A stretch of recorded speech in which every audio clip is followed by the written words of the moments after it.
अल्लाह का शुक्र है हम दुरूद वाले भी हैं। और एक बड़ा सादा सा शेर है कारी साहब, दुरूद पढ़ने से सवाब मिलता है,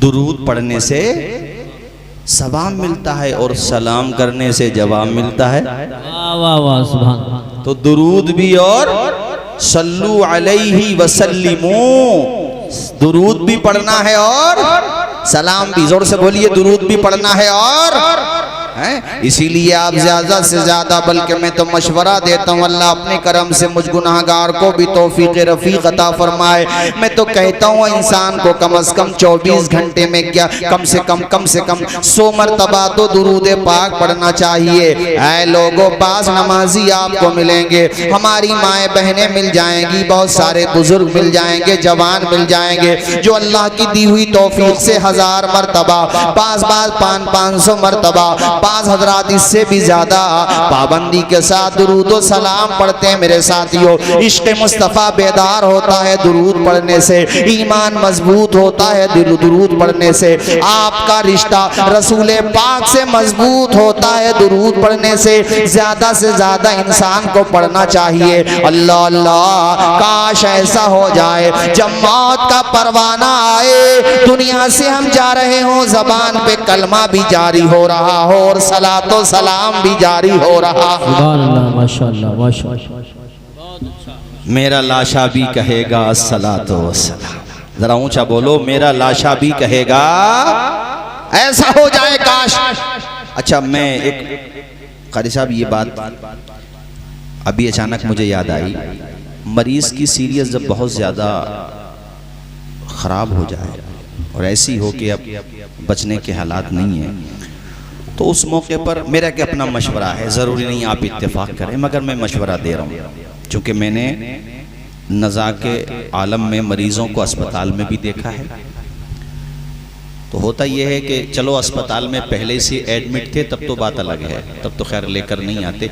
बाज़ डॉक्टर हजरात वो गैर मुस्लिम हों अगरचे, मगर अज़राए हमदर्दी इंसानियत के नाते वो ये कह देते हैं कि भाई इनकी हालत अच्छी नहीं है, कुछ ही सांसें बाकी हैं, जब तक आप इनकी सेवा कर सकते हो घर जाकर के सेवा कर लो। तो मेरा अपना मशवरा ये है कि इस बात को मान लेना चाहिए और मरीज को आखिरी वक्त में अपने घर पे लेके आ जाना चाहिए, ताकि वो घर पे आ जाए तो उसकी बहनें, माएँ, घर वाले उसके सामने ज़्यादा से ज़्यादा तिलावत कुरान करें, उसके सामने कलमा शरीफ पढ़ लें भाई, वरना वो आईसीयू में हैं या ऐसी जगह जहां दूसरा नहीं जा सकता, तो वो जो पहले एक दौलत और एक नेमत मिल जाती थी, कुरान की तिलावत सुनने को मिल जाती थी, कलमा शरीफ की, उससे महरूम हो जाता है। और जबकि हदीस में हुजूर ने सराहतन फरमाया है, लक़ीनु मौताकुम ला इलाहा इल्लल्लाह, अपने मरने वालों के सामने कलमे की तलकीन करो। तलकीन ऐसे नहीं कि उससे कहो कलमा पढ़ो, नहीं नहीं, बल्कि लक़ीनु मौताकुम ला इलाहा इल्लल्लाह, अपने मरने वालों के सामने जब तलकीन करो तो खुद भी पढ़ो ला इलाहा इल्लल्लाह मुहम्मदुर रसूलुल्लाह। अब माँ भी पढ़ रही है कलमा, भाई भी पढ़ रहा है, बहन भी पढ़ रही है, घर वाले सब पढ़ रहे हैं। वो मरने वाला जो ऐसे मरहले में दाखिल हो चुका है, जिसका नाम सुनो तो रोंगटे खड़े हो जाते हैं, वो उस पुल पे पहुंच चुका है कि उस पुल को सिर्फ पार करना बाकी है। उसके सामने फरिश्तों का तहत देने का इज़्तिहाम ही इज़्तिहाम है। वो फरिश्तों को देख रहा है, एक इम्तिहान की घड़ी है जो बाकी की जिंदगी, जो बाकी का उसका जो जमाना है उसको तय करेगी कि सआदत में गुजरना है, ये शकावत में गुजरना है, कब तक का जमाना अजाब में गुजरना है, उसके बाद अजाब उठ जाना है। वो सब तय होने का लम्हा आ चुका है। अब वो बड़ा परेशान है, एक तो बेटी छूट रही है, बेटा छूट रहा है, बीवी छूट रही है, बाप छूट रहा है, पूरा आशियाना छूट रहा है, अपने अपनों का सबका प्यार छूट रहा है, वो घर जो उसने बनाया था, वो आशियाना जिसको उसने चुना था, अल्लाह अकबर, सब छूटने वाला है। ऐसे वक्त में इस्तिराब का आलम है, बड़ी बेबसी का आलम है, बड़ी तड़प है, बड़ी तकलीफ हो रही है। जरा तसव्वुर करो, पैरों की उंगलियों की तरफ से रूह ने निकलना शुरू किया है, फरिश्ता रूह को खींच रहा है। कैसी तकलीफ होती है नज़ा के आलम में। किताबों में लिखा हुआ है कि इंसान को देह के अंदर बंद कर दिया जाए, ऊपर से देह देग का मुंह बंद कर दिया जाए, यानी देग में बिल्कुल बंद कर दिया गया, देग का मुंह भी आपने खुला हुआ नहीं छोड़ा है, नीचे से आग को सुलगा दिया जाए, उस मौके पे भी उतना दर्द नहीं होता जितना दर्द नज़ा के वक्त में होता है। इंसान के सर पे आरी रख दी जाए, आरी रखने के बाद चीर दिया जाए, उतनी तकलीफ नहीं होती। यही वजह है कि तुमने मरने वालों को देखा होगा, वो आंखें फाड़ फाड़ करके देखते हैं। अलामाते सआदत भी बताई गई है, अलामाते शकावत भी बताई गई है। मैं अलामाते शकावत का जिक्र नहीं करता, मगर सआदत की अलामतों में यह बताया गया है, लिखा है बुजुर्गों ने कि आप ये जानना चाहते हैं कि मरने वाला कैसा इंसान है तो देखो, अगर उसके नथने फूल जाएं मरते वक्त तो समझ लो ये जन्नती बंदा है।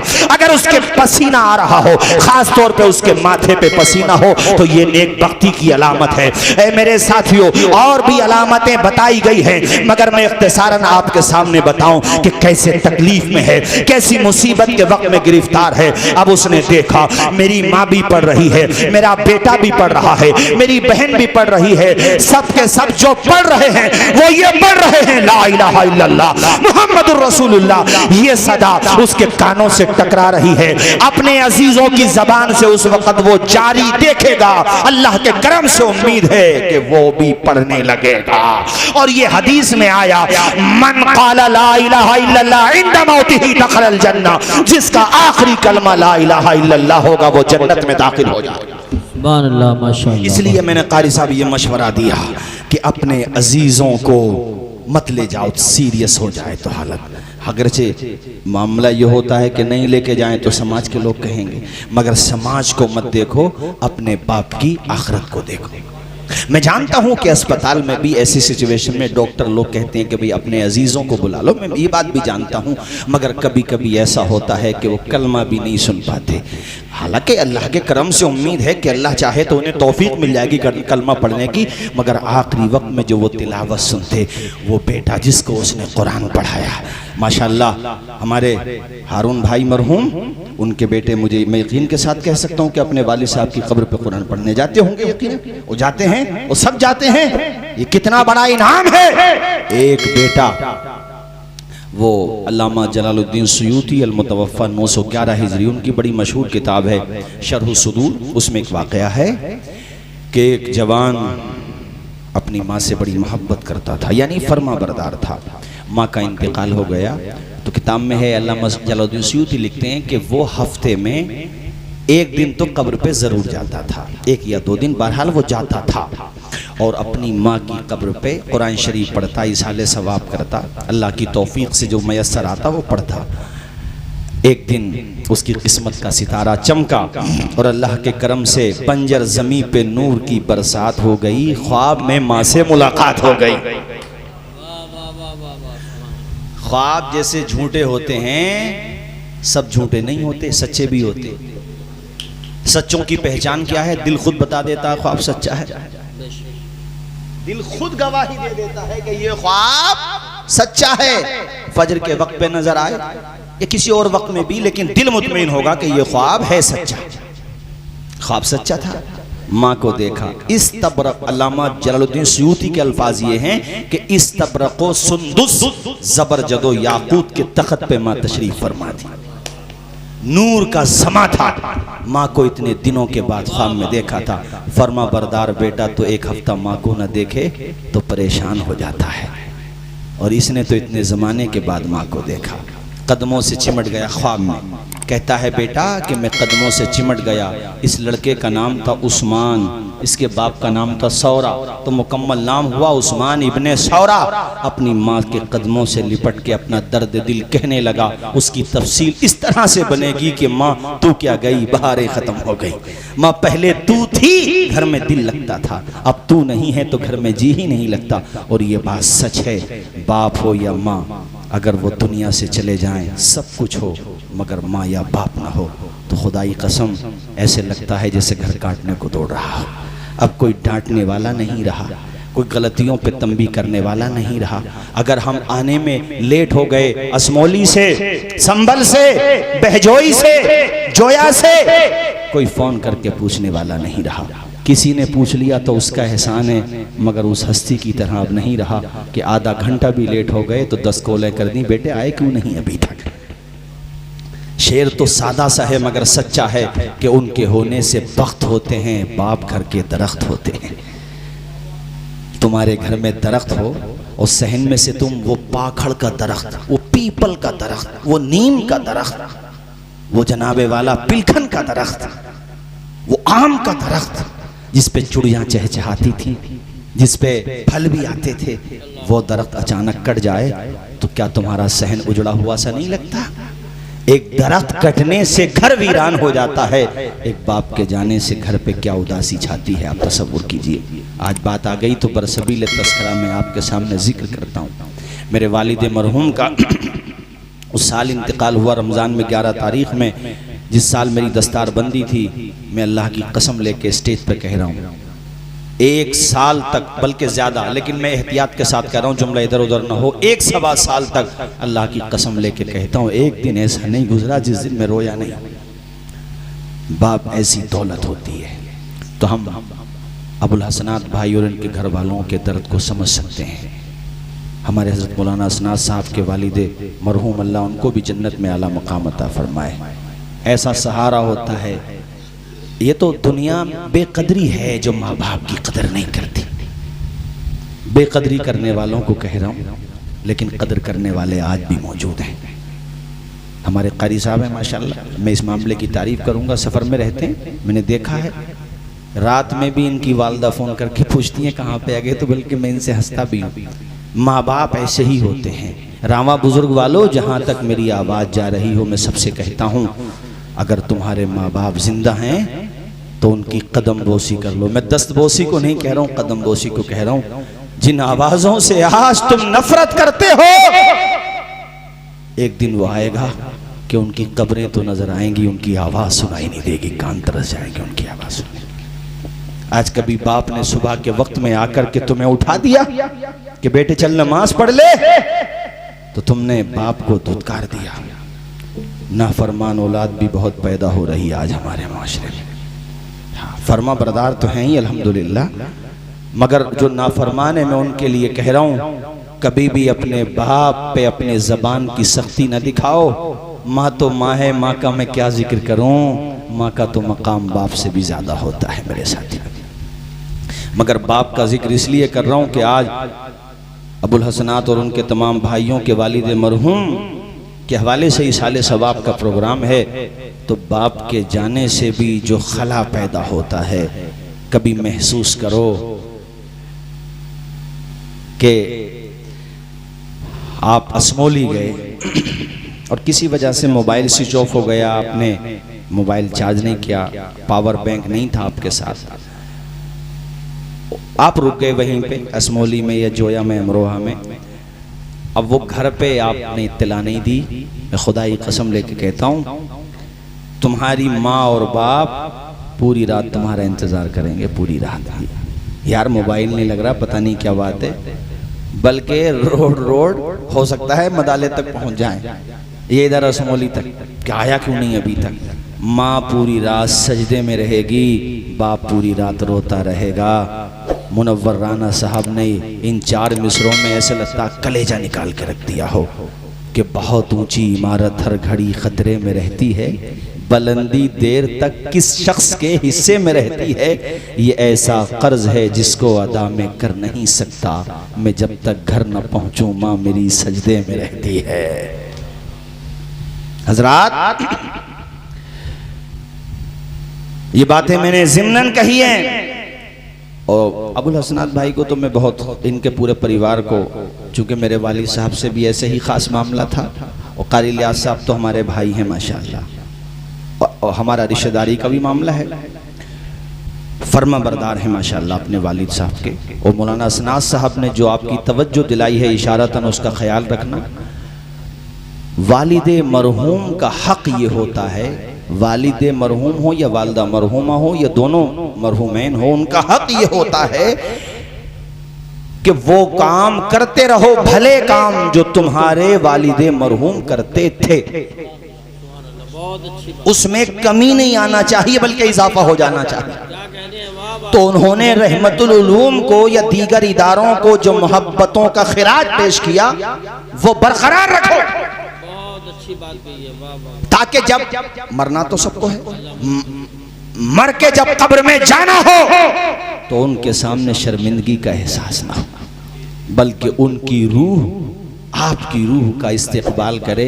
बेटा जैसा मैं छोड़ के आया तुमने उसे बरकरार रखा। औलाद पर माँ बाप का ये हक है कि वो जिनसे जैसी मोहब्बत करते थे वैसी मोहब्बत की जाए। चौधरी सराय में हाफिज अब्दुल सलाम बहुत अच्छी नात शरीफ पढ़ते हैं। हालांकि मैं इसमें अपनी लापरवाही मानता हूं कि मैं आने जाने में थोड़ी लापरवाही करता हूं, प्रोग्रामों की वजह भी रहती है। बहरहाल लापरवाही है तो लापरवाही है, उसमें कोई इजहार में कोई, लेकिन मुझे जिससे दिली मोहब्बत है मैं जाऊं या ना जा पाऊं, लेकिन अल्लाह की कसम लेके कहता हूं ऐसे ही, मतलब उसके एतबार से कह रहा हूं, वो साथ रहने के एतबार से उनका नाम मुझे अचानक आज याद आया, उनसे बड़ी मोहब्बत थी। तो हमारे वालिद मरहूम मसलन आपके रावा बुजुर्ग से, अपनी भतीजियों से, अपने भतीजों से, अपने रिश्तेदारों से, अपने मुताल्लिकीन से, अपने शागिर्दों से, क़ारी इलियास साहब हैं, हाफिज असलम से, मैं ये कहना चाहता हूँ कि जिनसे भी तुम्हारे मरहूमीन मोहब्बत करते थे उनसे मोहब्बत करो, ये उनका तुम्हारे ऊपर हक है। हजरत की मुस्तकिल तसनीफ है इस हवाले से, आपने हुकूक बताए हैं कि इसाले सवाब करते रहो, उनके लिए कुरान पढ़वाते रहो, उनके लिए गरीबों में सदका खैरात करते रहो। उन्हीं हुकूक में एक हक ये भी लिखा हुआ है कि जिनसे वो मोहब्बत करते थे उनसे मोहब्बत करते रहो, और एक हक ये भी है कि नेक काम करो, क्योंकि तुम्हारा अमल उनके पास पेश किया जाता है। अच्छा अमल करोगे तो उनकी रूह खुश होगी, और बुरा अमल करोगे तो उनकी रूह को तकलीफ होगी। हमारी बात समझ आई आप सब लोगों को? मैंने जितने हजरात से भी जो बात कही है, जहां तक मेरी आवाज पहुंची हो, मैं सबसे कहता हूं कि अपने मरहूमीन से रिश्ता कमजोर न करो। हम ला ताल्लुकी वाले थोड़ी हैं यार, हमारा तो रिश्ता रहता है, बात खत्म। किसी का नहीं रहता हो तो वो जाने, हमारा तो रहता है। और हदीसों से साबित है, हजरत साद की अम्मी जान का इंतकाल हुआ, हुजूर की बारगाह में हाजिर हुए हजरत साद। उन्होंने कहा या रसूल अल्लाह, मैं अपनी माँ के लिए इसाले सवाब में क्या पेश करूं? हुजूर ने फरमाया तुम्हारे पास पैसों का? कहा हुजूर अल्हम्दुलिल्लाह। कहा हुजूर ने फरमाया ऐसा करो, मुसलमानों के लिए पानी का बंदोबस्त कर दो। उस जमाने में पानी की बड़ी अहमियत थी, तो उन्होंने कुआं खुदवाया या खरीदा या उसमें हिस्सा लिया। चूंकि अचानक ये हदीस सामने आई है, इसलिए मैंने तमाम पहलू रख दिए कि कोई भी बात कमजोर ना हो। जब वो कुआं तैयार हुआ या तैयार था, हुजूर को लेकर के आए। अब तवज्जो फरमाना, जरा ध्यान से सुनना इस हदीस को। हुजूर वहां कुएं के पास खड़े हैं, कारी साहब कुएं के पास। अब हुजूर ने कहा, बड़े खुश हुए मेरे आका, और फरमाया या अल्लाह हाज़िही लि उम्मे साद, या अल्लाह इसका सवाब साद की माँ को अता फरमा दे। या अल्लाह ये यानी कुआं साद की माँ के लिए। क्या मतलब माँ के लिए? माँ पानी पीने आएंगी? नहीं, इसका सवाब साद की माँ के लिए। कुआं सामने है, कुएं में पानी सामने है, इसका मतलब जिस चीज को तुम इसाले सवाब के तौर पे पेश कर रहे हो, बिरयानी है, हलवा है, या जनाबे वाला फल फ्रूट है, पानी है, सबील है, जो भी है, जिस चीज को तुम इसाले सवाब के तौर पे पेश कर रहे हो, अगर वो सामने भी रखा हुआ हो तो ये नाजायज नहीं है, बल्कि मेरे आका की सुन्नत से साबित। सुभान अल्लाह, माशाअल्लाह। वरना हुजूर कुएं के पानी के पास खड़े क्यों हैं? नहीं आई बात समझ में? अरे जब कुएं के सामने खड़े हो करके कहा जा सकता है कि अल्लाह इसका सवाब साद की माँ को दे, तो बाकी सामान रख के भी तो कहा जा सकता है ना। बहुत अच्छी बात। हाँ, सामने रखने को फर्ज वाजिब हम भी नहीं कहते, मगर रखा हुआ हो तो एतराज नहीं करना चाहिए। सबूत मैंने दे दिया, और भी हदीसों से दे सकता हूं, मगर यही काफी है। तो मैं ये कह रहा था कि अपने मरहूमीन के लिए ज्यादा से ज्यादा इसाले सवाब करते रहो।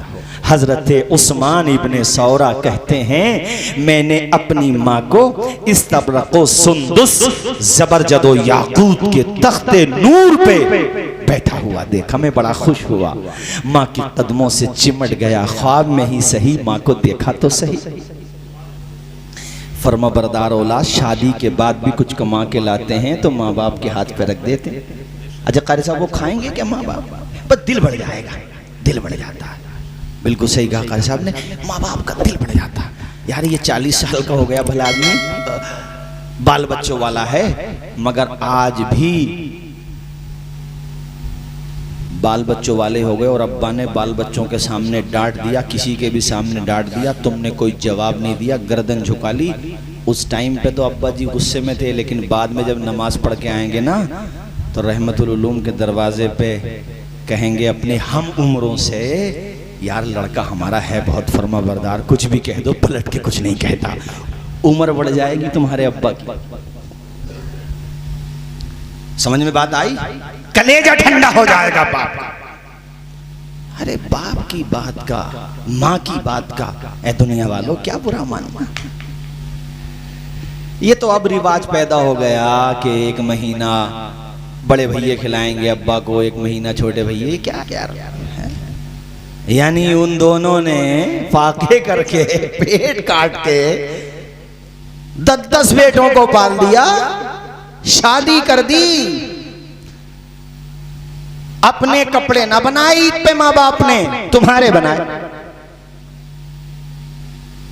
तुम्हारा दुख माँ बाप से देखा ना गया और आज तुम चंद पैसे कमाने लगे तो माँ बाप को आंखें दिखाने लगे। अरे बाज जगह तो अम्मा एक भैये के घर पे खाना खा रही हैं, अब्बा दूसरे भैये के घर पे, यानी दोनों एक साथ नहीं। अरे तुम पे अजाब नहीं आएगा तो क्या होगा मुसलमानों? तुमने तो माँ बाप की भी वो कदर नहीं की जो करना चाहिए। ये सबसे कह रहा हूँ जहां तक मेरी आवाज जा रही हो, जो फर्मा बरदार है उन्हें नहीं कह रहा हूँ, वो तो फर्मा बरदार हैं ही। जब बाप के हाथ में खर्चा था, माँ के हाथ में था, बाप ने कभी नहीं पूछा बेटे ये पैसे तुमने कहाँ उठाए, नहीं पूछा, पूछते ही नहीं है। बाप तो सुबह गया कमाने और शाम को थका हारा 8-9 घंटे की ड्यूटी करके पसीना बहा करके जब बेचारा वो कमा के घर पे लाया, अरे मालदार भी था तो बेचारा भाग दौड़ तो कर ही रहा था यार। घर पे जब आया तो बच्चे सो जाते हैं जब तक आता बाप। उसने अपने बच्चों को चैन के साथ सोते हुए देखा कि मेरे बच्चे सुकून के साथ सो रहे हैं। अल्लाह की कसम बाप की थकान उतर जाती है अपने बच्चों को सुकून के साथ सोते हुए। बताओ है कि नहीं? जोर से बताओ कितना प्रेम करता है बाप। बाप भी बाप होता है यार। वो बात यह है कि हमारे जलसों में बाप का तस्करा कम आता है, जबकि आना चाहिए। माँ का रुतबा तो ज्यादा है ही बिलाशुबा, मगर बाप का भी तस्करा आना चाहिए। बाप भी अपने बच्चों के भविष्य के लिए, अपने बच्चों को कामयाब बनाने के लिए खुद को गिरवी रखने का जज्बा रखता है। माँ जिंदगी और मौत से गुजर जाती है। जैसे माँ प्रेग्नेंट है और डिलीवरी का टाइम आया, ऑपरेशन थिएटर में है, सिचुएशन बहुत ज़्यादा डिफ़िकल्ट कह लो, बहुत ज़्यादा ख़तरनाक है, और लेडी डॉक्टर ने घर की औरतों से कहा कि भाई बच्चा ही बचेगा या फिर माँ बचेगी, बच्चा बचेगा या माँ, दोनों में से एक। अब वो बेहोश तो होती है, इंजेक्शन लगा देती हैं डॉक्टर हजरात, मगर कुछ ना कुछ होश होता है। माँ उस वक़्त आंखें खोल के जो कहती है वो दिल को हिला के रख देता है। औरतों ने कहा, घर की औरतों ने, अल्लाह अपने करम से फिर अता फरमाएगा, आप ऐसा करो डॉक्टर, औरत को बचा लो, इस माँ को बचा लो, इस बनने वाली माँ को बचा लो। तो माँ कहती है नहीं, मुझे नहीं, पैदा होने वाले बच्चे को बचा लो। अगर बात सच्ची हो तो जोर से बोल करके बताओ। ये माँ होती है जिसने तुम्हें देखा भी नहीं मगर तुम पे अपनी जिंदगी कुर्बान कर रही है, अपनी धड़कनों की खैरात दे रही है तुम्हें, अपने प्यार का ऐसा तोहफा दे रही है कि अपनी जान का नजराना पेश कर रही है तुम्हारे लिए। जो देखे बगैर तुमसे इतना प्यार करती है, पाल पोस के जवान कर दिया, तो वो माँ तुमसे कितना प्यार करती होगी, जरा तसव्वुर कीजिए, अंदाजा लगाइए। उस माँ को आज हमारे मुआशरे में ऐसे लोग हैं जो खाना खिलाना नहीं चाहते, उससे मोहब्बत से बात करना नहीं चाहते, उसे प्यार के 2 लफ्ज बोलना नहीं चाहते। अरे कमा के कुछ लाए हो, माँ के हाथ पे रख दो, किसी को नहीं देगी माँ, तुम्हारे बच्चे ही को दे करके जाएगा। अगर समाज में ऐसे कुछ लोग हो जो अपने माँ बाप को बोझ समझते हो, उनके नक्शे कदम पे मत चलना। बल्कि मुनव्वराना साहब ने जो कहा है उसको मान लेना। किसी को घर मिला हिस्से में या कोई दुकान आई, मैं घर में सबसे छोटा था, मेरे हिस्से में माँ आई। सुभान अल्लाह। मैं घर में सबसे छोटा था, मेरे हिस्से में माँ आई। अब एक बात बता दूं मैं आपको, मौलाना सनात साहब जो जिक्र कर रहे थे मदरसे की अहमियत के बारे में, कारी यूसुफ रजा साहब ने बताया, कारी इलियास साहब ने अहमियत। बाज़ लोग सोचते हैं इस लाइन में क्या रखा है, ठीक है, अपनी अपनी थॉट है, वो सोचते हैं। हमारे हुजूर की सनद हमारे लिए काफ़ी है, खैरुकुम मन तअल्लमल कुरान व अल्लम। हम नहीं मानते मादियत को, कितने अच्छे रंग रोगन में आ जाए, नहीं मानते हम। अब सुनो, फायदा 100% में से शायद आधा % ऐसे बच्चे निकलते होंगे जो मदरसे में पढ़े हों, हाफिज कुरान बने हों, आलिम बने हों, कारी कुरान बने हों। 1% तो नहीं, आधा % में मानता हूं ऐसे निकलते होंगे जो माँ बाप के साथ बदतमीजी करते होंगे। मैं मान रहा हूं, आधा % को मान रहा हूं। तो वो फिर इतने बदबख्त हैं कि वो इल्म से मुनव्वर ना हो सके। मैं फिर उनको बदबख्त ही कहूंगा कि इल्म मिला तब भी माँ बाप के फर्मा बरदार न बन सके।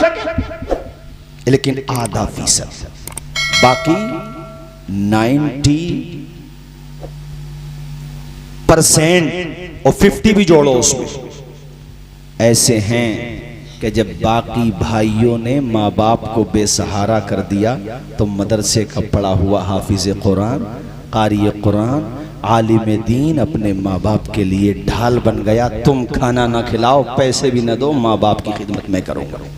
बेशक सुभान अल्लाह। दर्जनों मिसालें मैं दे सकता हूँ, दर्जनों मिसालें दे सकता हूँ मैं आपको, अपने इलाके की, पूरे भारत की बात नहीं कर रहा।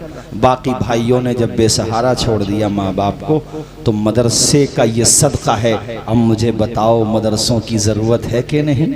ऊंचा बोलो, है कि नहीं? चूंकि उसे घुट्टी में पिलाया गया, वहां के उस्ताजों ने मदरसे में ये सिखा दिया उसे कि बेटा, बाप जन्नत का दरवाजा है और माँ के कदमों के नीचे जन्नत है। तू कितनी ही नेकियां कर ले, अगर अपने माँ बाप को अपने माँ बाप की नाफरमानी करेगा, नाराज करके दुनिया से जाएगा, तो समझ ले तेरा बेड़ा पार होने वाला नहीं है। इसलिए वो जानता है कि मुझे माँ बाप की खिदमत बहर कीमत करना ही पड़ेगी।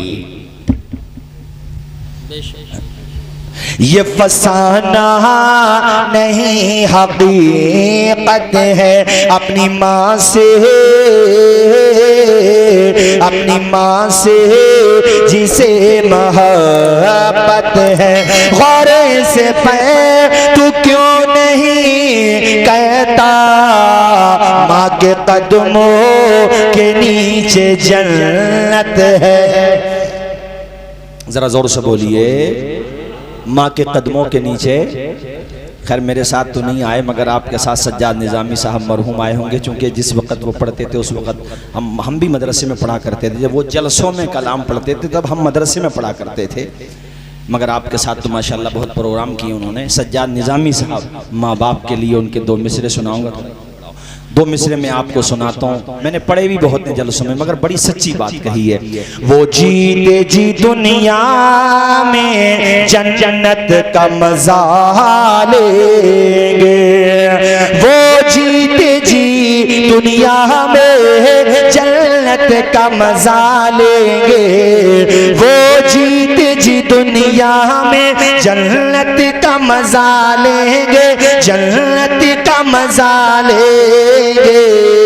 जो बाप को खुश रखेंगे और माँ की दुआ लेंगे, जो बाप को खुश रखेंगे और माँ की दुआ लेंगे।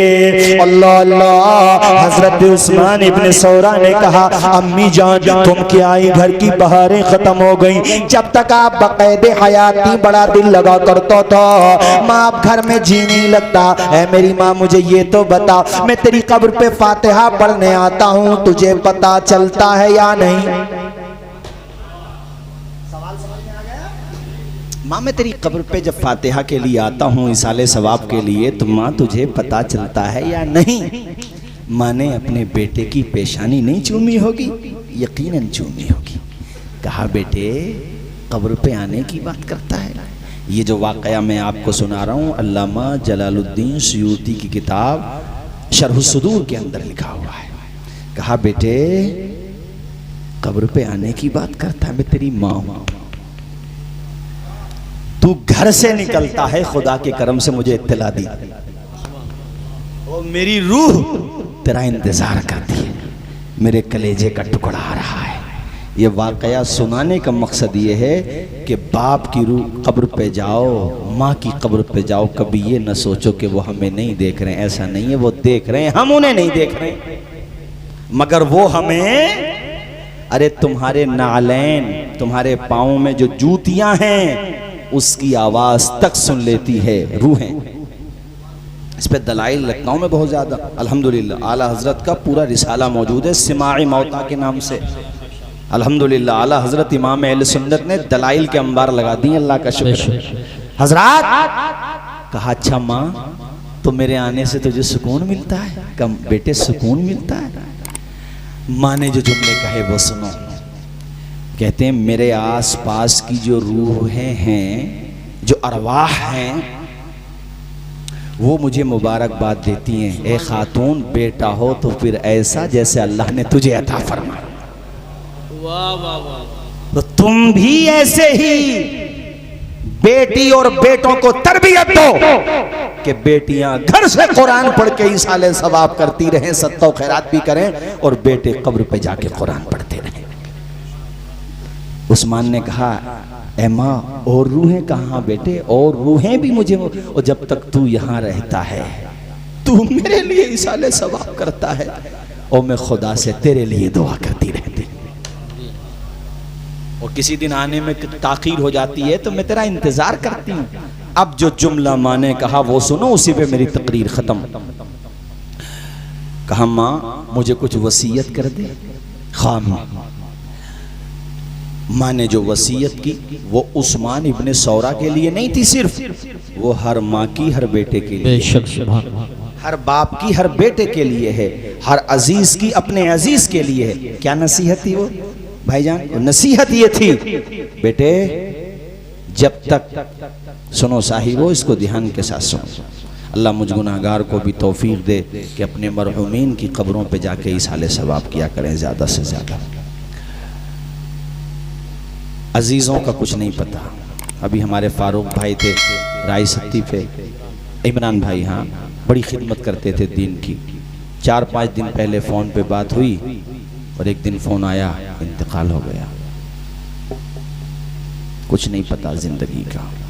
हम आप यहाँ बैठे हैं 1-1 साल 2-2 साल 10-10 साल का प्रोग्राम लेके चल रहे हैं, बहुत लंबी हो गई 10 साल। इंसान को तो ये भी नहीं पता कि आने वाला सूरज निकलेगा या उससे पहले अपना जनाजा निकल जाएगा। सही बात। वो कब्रों पे कोई फातिहा पढ़ते हुए कह रहा था यार दुनिया की ज़िंदगी में बड़ी झंझट है, बहुत चैन के साथ सो रहे हो आप लोग। तो आलम तख़य्युल में कब्रों की रूहों की आवाज़ आती है, हम नहीं सो रहे हैं चैन के साथ, हमने तो जो किया उसकी सज़ा काट रहे हैं। अलबत्ता तुम ज़रूर अपनी ज़िंदगी बर्बाद करके फिर यहीं पे आ रहे हो, और वही मिलेगा तुम्हें जो हमें मिल रहा है। सही बात। एक शागिर्द अपने उस्ताद के साथ कब्र पे थे, तो उस्ताद ने पूछ लिया शागिर्द से, बेटा ये बताओ ये जो मरहूमीन हैं, मरहूमात हैं जो कब्रों में आराम कर रहे हैं, इन्हें अगर दुनिया में आने का मौका मिल जाए तो ये क्या करेंगे दुनिया में आकर? शागिर्द ने बड़ा अच्छा जवाब दिया। जवाब सही था उसका। कहा हजरत अगर ये दुनिया में आ गए तो ये तो सब कुछ देख चुके हैं ना, ये तो दुनिया में आ गए तो गुनाह का नाम भी नहीं लेंगे। जो मर्द हैं वो मस्जिदों को दरवाज़ा नहीं छोड़ेंगे, जो औरतें हैं वो घरों पे मुसल्ले पे रहेंगी, बुरे कामों से दूर रहेंगे। हजरत ने फरमाया बेटे अब ये तो नहीं आएंगे, जो इनके लिए कह रहे हो वो खुद के लिए कर लो।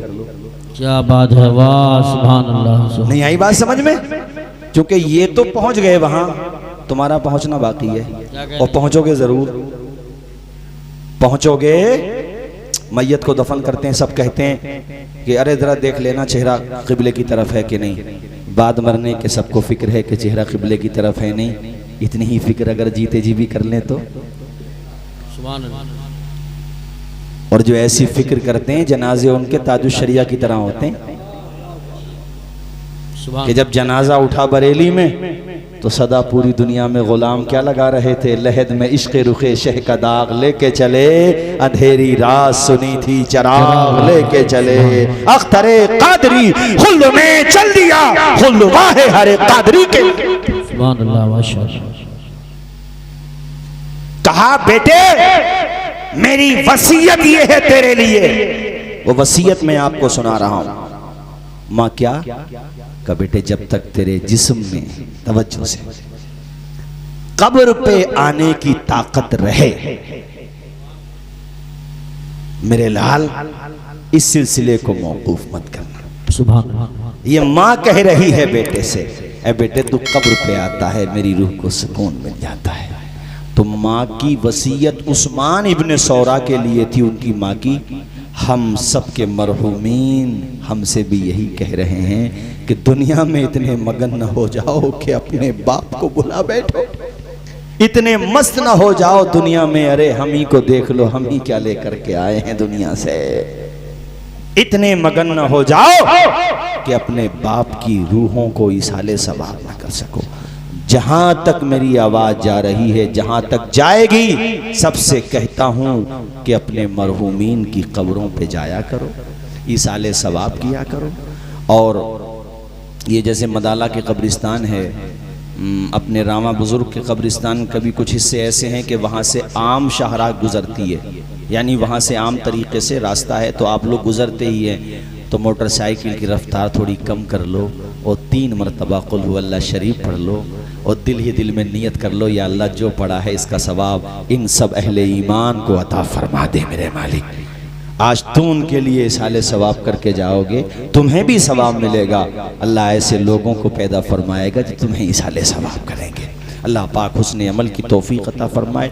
सेहवन या कसदन कोई बात मेरी ज़बान से खिलाफ शरा निकली हो, मैं भी कलमा पढ़ता हूँ, मेरे साथ आप भी पढ़ लीजिए, ला इलाहा इल्लल्लाह मुहम्मदुर रसूलुल्लाह। मौला ताला अलहाज रमज़ानी साहब मरहूम और हमारे मोहतरम हारून भाई मरहूम को गरीक़ रहमत फरमाए, जन्नतुल फिरदौस में आला से आला मकाम अता फरमाए। आमीन व आखिरु दावाना अनिल हम्दुलिल्लाहि रब्बिल आलमीन। अस्सलामु अलैकुम व रहमतुल्लाहि व बरकातुहू।